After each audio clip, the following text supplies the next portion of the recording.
So my whole life, I thought that my dad just had a sister.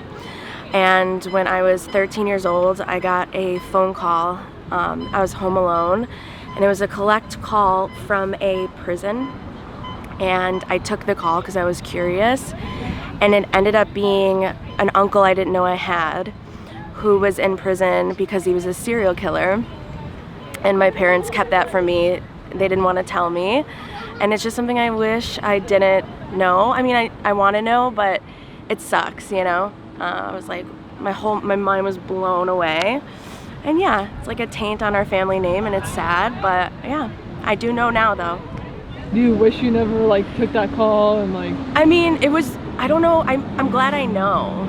Yeah. But it was like the hardest thing to hear and like figure out like at 13, you know? I like looked up some of the victims' names and I was like, you know, I'm not gonna contact the family, like that's not my place, of course. But there's also a part of me that's like, oh, that's my blood, you know? But you're right, it's not me or my dad, so. And I know he struggled a lot when that happened to him because he was 18 and his brother was 19, so they were only a year apart. So it was hard on him, like he lost all his friends and like the community like went all against my family, of course, you know, like the murderer's family. He was never the same. Have you ever talked to your dad about it, or?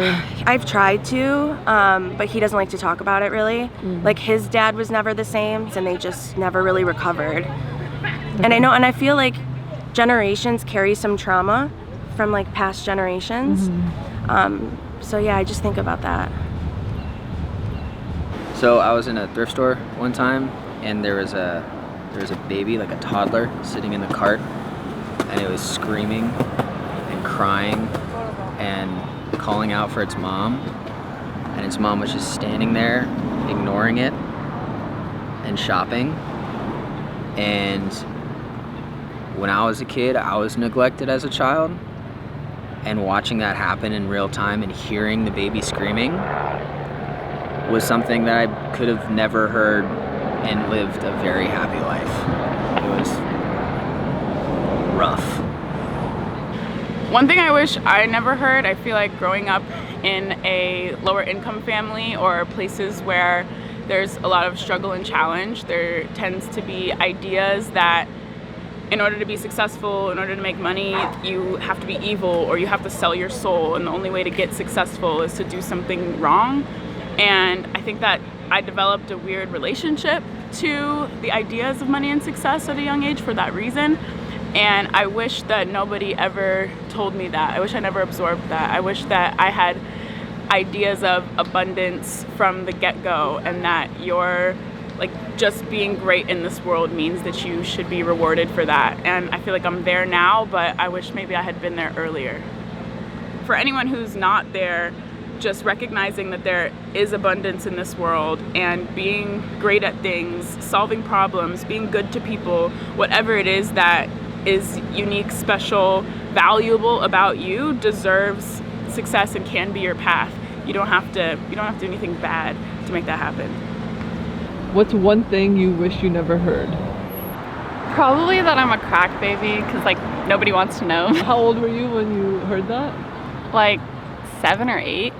Did you even know like what it meant? Like I understood that it was a bad thing. I don't think I fully understood like the depth of how far like drug addiction goes and like everything negative connotated with that, but I knew that it wasn't like a positive thing. Knowing from a young age that like I came from a bad person who had that type of background really helped me to know that that's not what I wanted for myself. And I feel like that's usually the case with like children of addicts. They choose to go a separate route rather than like watch their lives go in the ruins like someone they loved prior, you know?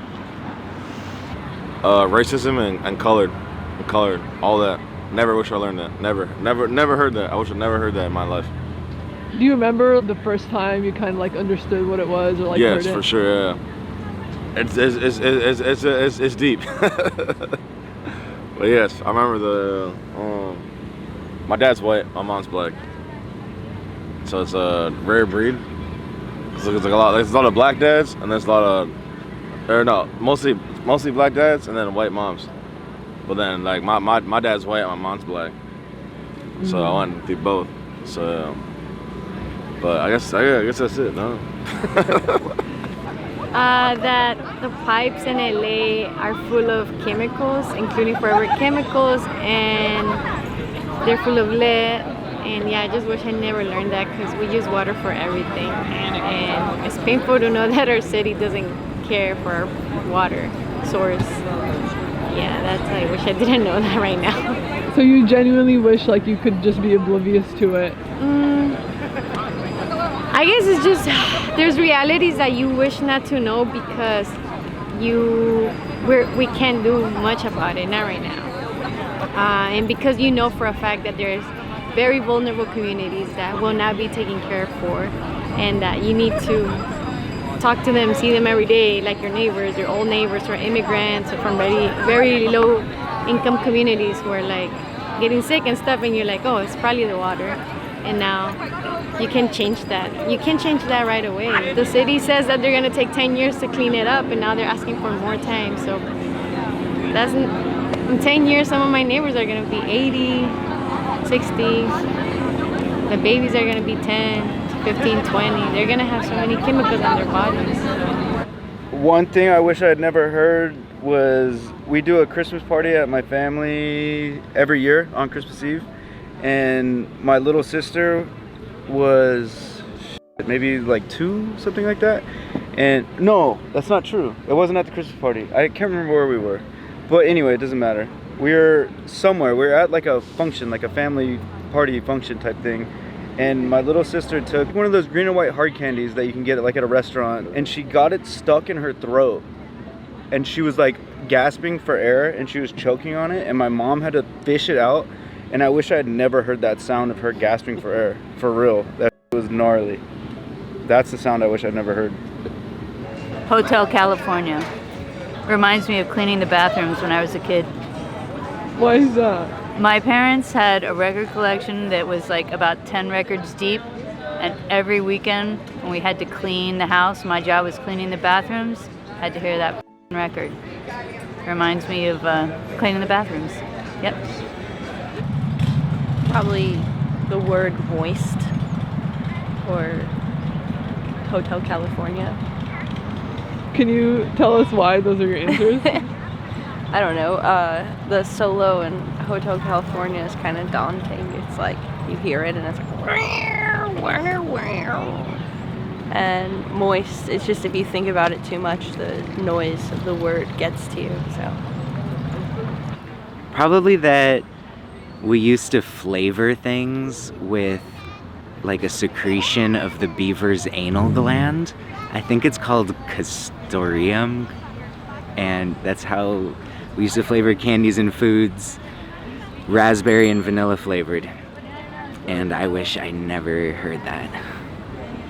One thing I wish I never heard, I was probably 10 years old and I was coming around the corner in my house, and my parents were in the other room and they didn't know I was coming, and I heard my dad ask my mom if they wanted to make love that night, and it was traumatizing. I think about it all the time. I wish I never heard it. So the thing that I heard that, I guess it's not that I didn't wish to hear, but kind of in a way. I was in college and I was at a friend's apartment, and a bomb went off. They were destroying or activating an old like World War II or World War I bomb. And like after I heard that and it like shook the building, I was like, is this what people in like war zones feel like? Not to go super deep, but I don't know, I really like the fact that it wasn't even directed towards us or anything. It just, I don't know, I just thought like this is something horrible to hear, and if it's directed towards anybody, it's awful. So yeah, I instantly thought of that kind of. When I was in the doctor's office with my dad when he first got diagnosed with Parkinson's, I think that was probably one of the worst days of my life. My Superman wasn't Superman anymore. I was 13. I think it might have been different for me because I was the oldest, so I had to step up, you know. I did a lot of stuff where, for the betterment of my family, I had to step up. I had to put my big boy pants on, you know. I was the oldest of 6. So, but there was a lot of stuff that I regret not doing because of what I had to do, or what I felt I had to do to step up for my family. What is a dream of yours that you wish you had followed? I wish I could have gotten hired with one of the many fire departments that I applied to in that time. I couldn't go through all my stuff because of the fact that I couldn't stop working. You know, I had to keep working to help my family. There's a limited number of fire departments that actually hire and put on their own fire academies, which basically says you have to stop working, you have to stop what you're doing, and you have to dedicate yourself 100%. I just couldn't do it. You know, I couldn't do it. I wish that in 2017, when I took my dad to the doctors, that they didn't tell me that he was diagnosed with Parkinson's. My dad's a very strong person, and when we went to the doctors, he was trying to show the doctor that he was able to walk without having trouble, pretended like he was okay, and the doctor shook his head and said, no, you have Parkinson's. My husband that I met in 2002, his father had Parkinson's as well, and I saw the end results of that. And it was devastating to watch him deteriorate till the day he died. So when they told me that my dad had Parkinson's, I just reverted back to that time, and I lost it in front of my dad, which I've never done before. He's always been very strong, hard worker. I think the only thing that he's ever had was a wisdom tooth that went bad. So to see him now, 7 years later, having trouble walking and having the shakes and difficulties of Parkinson's, it's really hard. I just try to hug him a lot now and tell him I love him, which as a little girl I never really did. We weren't raised as Mexicans, taught to say I love you or give emotions to parents. So now I do that a lot. Since he never really was receptive to getting hugs, I tell him I'm cracking his back. So I'll hug him and tell him I'm gonna crack your back so I can give him a compression hug. And I've just been doing that for the last couple years, and now it's just turned into hugs and telling him I love him. So your husband was the gentleman who just went before. Yeah. You. Do you believe that like your husband was brought into your life? Oh yeah, that we actually did talk about that. Like it's almost like God put him in my life, so that he can help me through this time.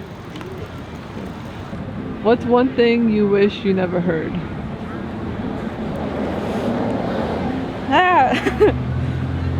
Okay, background. There was some guy I fell in love with when I was like 19. My love language is like giving and making stuff for people, so I would just like constantly do that kind of stuff for this guy. This guy sucked. He was totally a taker, if that makes sense. So I made him a birthday cake. It took me like about a week or something, at least four days worth of baking this cake. 'Cause, you know, making cakes is like, you gotta start with the bread and then you start with filling and creams, and bakers would get it. So after like hours and hours and hours and days of just like staying up and making this cake, and the day comes and I'm presenting this cake in front of him and his friends and his family, and he told me that it was the worst birthday he's ever had and the worst cake he's ever had, and that I ruined his birthday pretty much for serving a gluten-free vegan matcha vanilla cake. Which sounds good, but like it was kind of crappy, but having to hear that really sucked. It kind of felt like, what did it feel like? It felt like somebody grabbed my heart and like squashed it and then spit on it and then threw it away, and then somebody else picked it up and squashed it and threw it away, and then like it just felt terrible. But I don't know, I kind of am glad I heard it. I don't know, when it comes to relationships, something like that happening, I feel like could really build your character. You know, one day you're like this small, vulnerable person who allows that kind of stuff to get in their head.